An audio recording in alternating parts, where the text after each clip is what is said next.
O kapıdan bu kapıya, bu kapıdan o kapıya geziyorlar. Kedilere de işliyorlar.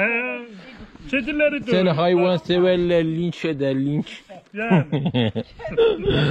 Kediyi taşlıyor. Hayvan severleri bakmadılar ya ben bakmadım. Gel kedi gel. Adı var mı ki bunların? He? Adları öküz. Şiva bak.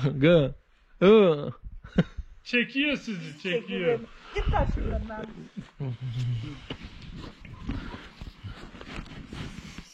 Kepçe sesi var mı la? Ha, Geliyor mu? gelmiş burada. Yüklüyorlar değil mi? Gel. Demek ki çekeceğim.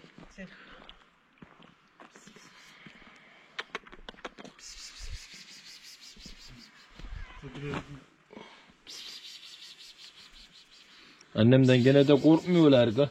Saçlıyor ama gene geliyorlar. Görüyorum bana gelmiyorlar. Gel tosunum gel. Oy.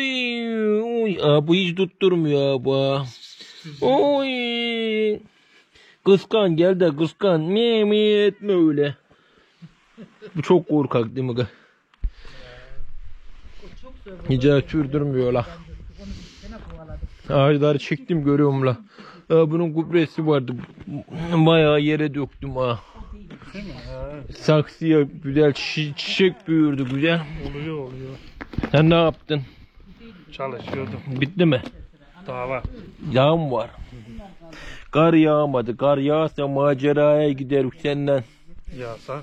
Araba, taksi var gitme daha. Buna da giderim. Bundan gidelim. Bugün videolar yaptım. İstiyordular. Nereden oradan mı? Onları çektin mi?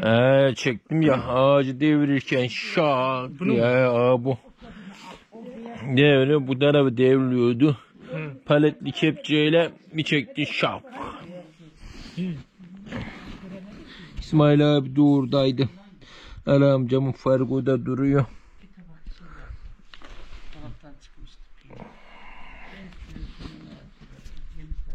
Şuna. Görüntüler.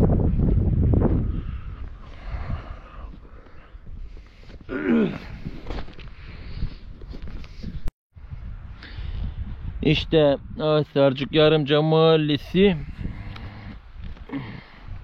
Burada bu tarafta da bizim evler var. Biraz açıklık yok galiba. Her iki taraftan da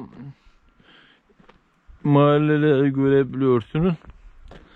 Yarımca aşağı mahalle, burası da üst mahalle. Burası yarımca olarak yapılaşma çok sık. Ama güzel bir mahalle ama yapılaşma sık olduğu için köy özelliğini çoktan yitirdi. İşte şurada da okul var. Benim okuduğum okul halen hayatta. Çok güzel anılarımız oldu. O zamanlar bu yol yoktu. Aşağıda uçurumlarda ince bir yol vardı. Oradan okula gidip geliyorduk. Hatta diz boyu kar olsa da babamız filan önden yol açıyordu. Biz de arkadan beri gidiyorduk okula. Yıllarımız böyle geçti. Şimdi ise 5 veya 10 santim kar yağsa okullar tatil oluyor değil mi? Hem servisle hem de okullar tatil oluyor. O zamanın zorluklarını anlayın işte arkadaşlar. Desene ömür bitmiş la. Ömür bitmiş ha. Adam kaldı. Bizim malları gözetlemeye geldik. Mallar bu yandaymışlar. Fındıklıkların diplerinde galiba içeride sızmışlar. Şimdi de buraya doğru geldiler. Eve gidiyorlar. Biz de Hüseyin'le buradan gözetleme yapalım dedik. Bir de laf ediyor, anıları konuşuyor, geçmişten konuşuyoruz. Kar yağmadı, karı konuşuyoruz, kar olunca macera yaparız diyoruz. Ama nerede kar? Şu anda bakın hiç üşümüyorum. Hava gayet iyi, sıcak. Ama böyle hava sıcak güzel olsa bile su kaynakları için kötü olur. Bence kar yağmalı, hem de bolca yağmalı. İnşallah kar yağar, değil mi? Sen de bekliyor musun kar? Ne Bekliyorum. yaparız kar olunca? Oynarım. Önceden motobisikletle kardaydık, biliyor musun?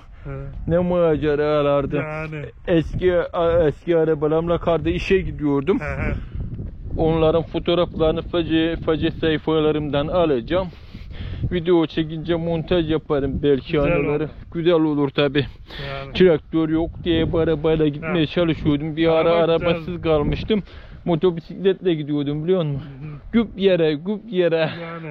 güp yere. Bayağı hem yoruluyorduk hem rampaları ben motoru götürüyordum. Motor beni değil ya. Yani. Düzlerde de boyuna ev yeri ölçüyordum. Yani. Ev yeri ölçmek derken yere düşünce ev yeri ölçmüş oluyorduk. Değil mi? Mantıklı, tabii. Ben yine kar istiyorum. İşte bizim top sahası da orada aşağıda. De orada işte.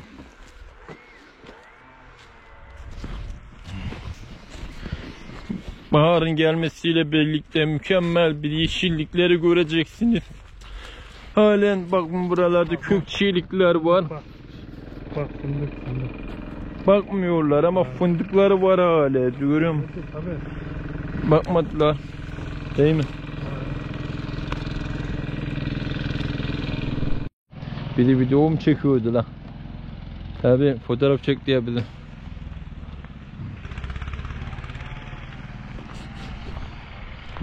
Hey. Neyse arkadaşlar, bundan sonra inşallah görüşmek dileğiyle. Bir de kar yağdığı zamanlar inşallah zor şartlarımızda videolarımızı çekeriz. Siz de beğeniyle izlersiniz. Değil mi? İyi günler dilerim ya da iyi akşamlar. İyi akşamlar. Selamünaleyküm arkadaşlar. Bugün yine top sahası, ayrıca voleybol sahasında bulunuyorum. Size etrafı göstereyim. Tam tur dönelim. Dört bir tarafında dağlara rast gelirsiniz. Her tarafı dağlarla çevrili. Dağların arasında bulunuyoruz. İstersek zirvelere çıkarıp manzara seyredebiliriz. Bugünkü konumuz, bir arkadaşımız sorusu üzerine traktörün frenlerinin ses yapıyordu önceki videolarda. Bayağı da yorumlar vardı. Acayip ses diyordular. Ve ben de sürerken frene basmasam mı diyorum.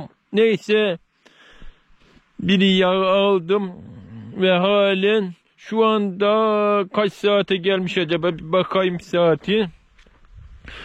Yağı değiştirirken daha 2 saatte mi, 2 saatte falandı galiba. Şu anda 15 saati buluyor, 15 saat, 16 saat toplamı. Yağı değiştirdikten sonra traktör herhangi bir ses yapmadı. Yağın ismini söylemeden önce bir arkadaş 2 tane fren pedalı var diyorlar. Bunlar birbirinden ayrılıyor, birleşiyor diyorlar. Normalde traktör frenleri birleşik kullanılır. Aksi halde dengesiz frenleme yapılır. Fren balataları dengesiz biter ve ayar ister. Traktörlerin tek fren olması sebebi eğimli arazilerde çok lazım oluyor. Mesela traktörün arkasına pulluk taktınız, tırmık taktınız. Eğimli arazide yukarıya çıkıyorsunuz. Aşağıya doğru pulluk çekiyorsunuz. Yukarı boş çıkıp aşağı pulluk çekiyorsunuz. Ama yukarı çıkarken önü hafiften kalkmalar yapıyor. Küçük bir taşa bile, ufak bir taşa bile bassa önü kalkıyor. Tam zirveye çıktığın zaman döneceksin, pulluk vuracaksın. Tam dönmeye yerine geldiğiniz zaman Direksiyonu çevirseniz bile traktör istediğiniz yerden dönmüyor veya ileri kayıyor. Bu sebeple frenleri ayrı, tek frenle traktöre yön veriyorsunuz. Yani o frenler bir anlamda direksiyon görevi görüyor. Böylelikle yön vererek ya da dar dönüş istiyorsanız dar dönüşte gerekli basarsınız, döner. Ama önünde çok ağırlık olan, bir de 4 çeker olan traktör düzde o şekilde yapmaya çalışırsanız bu gereksizliktir. Tamamen balatayı bitirir. Çünkü traktörün önü ağır, arkada ağırlık yok. Ön şahlanmıyor, hafiften şahlanma yok. Buna tek fren etkisi olmaz. Ağırlıklar bulunuyor. 4 çekeri bulunuyor. Bu yüzden tam dönmesi az geri gelip tekrar gidersiniz. Maalesef ki gençler şov yapıyor derken gereksiz frene basıyorlar. Dükkanın önüne geliyorlar benim iş yerine. Hemen ağanın direksiyon çevirmeden frene basıyor. Ama o kadar da ağırlık var. Hiçbir etkisi yok ki. Bir de bugün yine diferansiyel kiline bastığınız zaman direksiyon düz tutacakmış. Öyle demişler birine. Hayır. Rampaya yukarı ya da aşağı direksiyonu hafiften yön verebilirsiniz çevirerek. Yani tam manevra yapmadan çevirerek hafiften yön verebilirsiniz. Ben bunu çok denedim. Özellikle ATV'lerde de var. Bakın virajda dönebiliyorlar. Direksiyonu çevirdiğiniz zaman döneceğiniz taraftaki teker hafiften patinayı çeker. Diğeri yol alır. Böylelikle dönmüş olur. Herhangi bir zararı yoktur. Güzel düşünebiliyorlar ama bu işlemleri denemeden karar veremezsiniz zaten, değil mi? Neyse, Enes bıraktı orada. Tabii ki usludur. Şımarırsa kulağını çekeriz, değil mi? Kulağı çekmeyiz, yani kızarır. O da efendiliğini korur. Ben genelde çok şımarırsa uyarırım. Bu yüzden kendileri uslu duruyorlar. Hiç takılmıyor. Kendi kafasına göre bir şey yapmıyor. Değil mi Enes? Değil mi oğlum? Ya da tostum da diyebilir miyim ya? Ha. Neyse. Ben de burada denemeler yapıyordum. Arazi rahatça çıktı burayı. Arazi geri çıkıyor. Mesela bugün ağaç çektim. Aynı böyle yer vardı ağacın üzerine de geri çıkıyor arazide. Ama yine patinaj etmeye başladı. Tekrar ileri vurdum. Bu sefer diferansiyel kilidine bastım. Bir daha vurdum, hemen çıktı. Yani diferansiyel kilidin ne kadar önemli olduğunu, 4 çekerde bile önemli olduğunu gördük. Neyse ki traktörün gücünden soruyorlar. 240 50-55 beygir olarak gayet yetiyor. Freninden bahsediyorlar. Freni de gayet iyi. Ama yük vs olduğu zaman frene ekstra güç gerektirir. Ekstra güç verdiğin zaman tabii ki tutuyor. Sakın bir şey yapma. Ben bu zamana kadar universal traktör, yani fren balataları yağlayan, tamircilik yapmadan, dükkan açmadan önce çok sürdüm. Biz pullukla yukarı çıkardık. Hiçbir zaman vites boşlayıp debriyaja basmadan tarlayı dönerdik. Vites düşürürken, vites atarken zaten pulluğu koyup atıyorsun ya, fren gerekmiyor. Ya da vites düşürürken tarla bitiyor, debriyaja basıyorsun, vitesi atıp devamlı dönüyorsun. Bu da geri yapmıyorsun. Geri de gerekmiyor zaten. Azıcık frene yüklendiği zaman tek frenle yön verebiliyor. Ama yağlı balatalar yağlayan özellikle Çember, Balata, Fiat'ta, Universal'de geri yağılıyorsa geri hiç tutmazlar. Geri en zayıf nokta geridir. Fren kontrol ederken de geri kontrol edin. Tutuyor mu diye. Geri özellikle hiç tutmaz. Onu tutar ama geri maalesef. Neyse, şimdi de asıl mesele traktörün yağına geldik. Neydi o? 2 bidon yağ koydum. Yağını boşalttım. Mobil 428 kullandım. Kullanır kullanmaz hemen denemeye başladım. Ses çok azıcık bir şeydi. Bir sonrakinde hiçbir ses bulamadım. Gayet sessiz. Şu anda ses bir şey yok. Hatta vites geçişleri bile yumuşattı. Zamanla, servis zamanla ses keser demişti. Ben de bir de amaçla da yağı denedim. Yani ses kesen yağlar sorunlardan müşteri sorduğu zaman önerebilirim. Ama mobil dışında Opet var. Bir de ne Holland'ın kendi yağı var. Bunlar da ses kesiyorlar. Herhangi bir sıkıntı çıkmadı. Ve merak ettiğiniz soruyu söz verdiğim gibi cevapladım. Remork da kullandım. Pat vardı. Yük yoktu ama freni gayet yeterli. Universal vs onlar kadar da tutuyor. Yeterli yani. Şimdi pedallarda yaylar var. Onlar esnedikçe daha iyi tutacaktır. Ama bunlara hidrolik desteği verseydiler belki daha güzel olurdu. Bu şekilde düşünüyorum. Ama gerek yok. Bu tip küçük motorlarda bu şekilde yani yetiyor. Bir sıkıntı olmaz. Traktörü beğeniyor diyorsanız tabii ki beğeniyorum. Gayet güzel.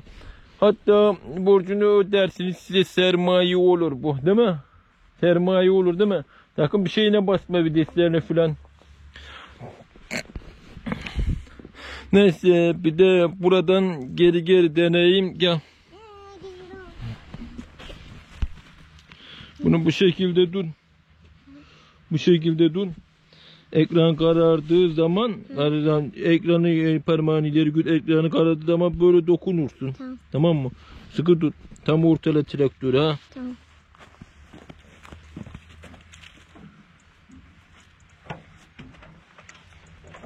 Bayağı eğim varmış ama daha eğimlere de gidebilir. Traktör arazide de değil.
Şimdi beni gözle. Şimdi diferansiyel kilidine basıp deneyeceğim. Diferansiyeli ama araziye takmayacağım. Bakalım ne olacak.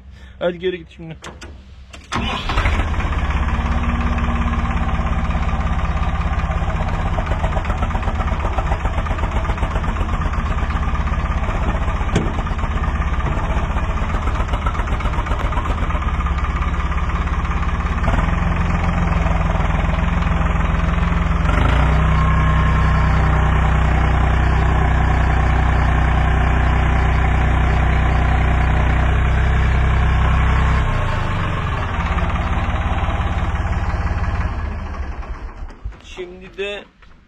diferansiyel kilidine basmadan arazide deneyeceğim. Yani 4x4 yapacağım.